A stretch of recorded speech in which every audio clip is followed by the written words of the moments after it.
So fruits చూసుకున్నట్లయితే Thailand, Taiwan export చేసే విధంగా largest exporter of fruits. So India ఎందుకు ఇలాగా ఫ్రూట్స్ ఎక్స్పోర్ట్ చేసే ఆ లెవెల్లో ఎందుకు వెళ్ళలేకపోతుంది అంటారు? ఎలాంటి ఇష్యూస్ ఆర్ లైక్ డ్రాబ్యాక్స్ మనకి ఇక్కడ ఉన్నాయంటారు? డ్రాబ్యాక్ అంటే యాక్చువల్గా ఈ వైపు మనం దృష్టి పెట్టలేదు యాక్చువల్గా. ఓకే, మేబీ గవర్నమెంట్ కూడా దానికి ఇప్పుడు చిన్న రైతులతోనే అయ్యే పని కాదు యాక్చువల్గా.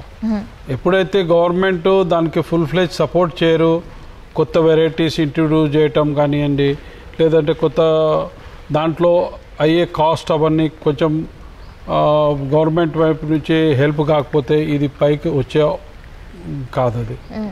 కాబట్టి దీంట్లో మనం రిక్వెస్ట్ చేసేది ఏమోనంటే గవర్నమెంట్ కూడా దీంట్లో పార్టిసిపేట్ చేయాలి. మొదటి కంటే ఇప్పుడు బెటర్ అయింది.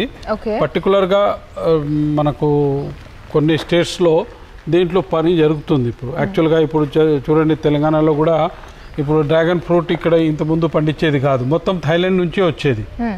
ఇప్పుడు డ్రాగన్ ఫ్రూట్ ఇక్కడ గ్రో అవుతుంది, ఫ్రూట్స్ కూడా బాగా వస్తున్నాయి. ఇక్కడ మేము హ్యూజ్ వెరైటీస్ ఆఫ్ ప్లాంట్స్ చూస్తున్నాం కదా. సో బేసిక్లీ మీరు ఏ కంట్రీస్ నుండి అన్ని ప్లాంట్స్ కూడా తెప్పించారు? మేము ఫస్ట్ ఆఫ్ ఆల్ ఇండియాలో కొత్త వెరైటీస్ ఎక్కడెక్కడ నుంచి మనం తీసుకురావాలి అవన్నీ తీసుకొచ్చినాం. ఇప్పుడు థాయిలాండ్ నుంచి, తర్వాత కెనడా నుంచి, తర్వాత ఇట్లా నెదర్లాండ్ నుంచి చాలా వెరైటీస్ తీసుకొచ్చినాం. నెదర్లాండ్ నుంచి కూడా వెరైటీస్ కొన్ని వచ్చినాయి, అది కూడా మనం తయారు చేస్తున్నాం. సో ఇప్పుడు మనం స్టార్టింగ్లో చూసుకున్నట్లయితే పాలీ హౌస్ దాని గురించి మీరు ఎక్స్ప్లెయిన్ చేశారు ఆల్రెడీ, బట్ అసలు దీనికి మొత్తం ఎక్స్పెన్సెస్ ఎంత అవ్వచ్చు? అండ్ యాక్చువల్గా ఈ రోజుల్లో మనకు కొన్ని ప్లాంట్స్ మనం అన్ని విధానంగా మనం అన్ని పాలీ హౌస్ పెట్టే అవసరం లేదు.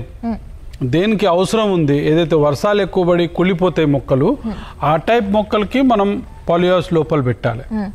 అది కూడా వర్షాకాలంలో. ఓకే, బాగా ఎండాకాలంలో మనం షెడ్ నెట్ కింద కూడా మనం యూజ్ చేసుకోవచ్చు. షెడ్ నెట్ కింద అంటే బాగా తక్కువ ఖర్చులో తయారైపోతుంది షెడ్ నెట్. దానికి ఓన్లీ ప్లాస్టిక్ షెడ్ నెట్ పెట్టుకుంటే మనం లైక్ ఇండోర్ ప్లాంట్ చాలా వెరైటీస్ మనం షెడ్ నెట్ కింద పెట్టుకోవచ్చు. కానీ పాలీ హౌస్లో మనకు కొంచెం ఖర్చు ఎక్కువ అవుతుంది, కానీ అది పర్మనెంట్ స్ట్రక్చర్. ఒకసారి పాలీ హౌస్ చేస్తే కనీసం ఒక 15 to 20 years మనం వాడుకోవచ్చు. ఓన్లీ దానికి ప్లాస్టిక్ సీట్ చేంజ్ చేయాలి. దాంట్లో మనకు వర్షాలతోనే ఎక్కువ వర్షాలు పడి కుళ్ళిపోతాయి కదా, అట్లాంటి అవకాశం ఉండదు. ఇప్పుడు దీంట్లో ఎంత వర్షము పడినా మనకు ప్లాంట్ డ్యామేజ్ కాదు. కాకపోతే మళ్ళీ ఎండాకాలం బాగా ఎక్కువ టెంపరేచర్ రేజ్ అయితే మనం కూలింగ్ ప్యాడ్ సిస్టమ్ పెట్టుకోవాల్సి వస్తుంది. కానీ కూలింగ్ ప్యాడ్ సిస్టమ్ పెట్టుకుంటే కొంచెం ఖర్చు ఇంకా ఎక్కువ అవుతుంది. కానీ అది సొఫిస్టికేటెడ్ ప్లాంట్ మాత్రం కోసానికే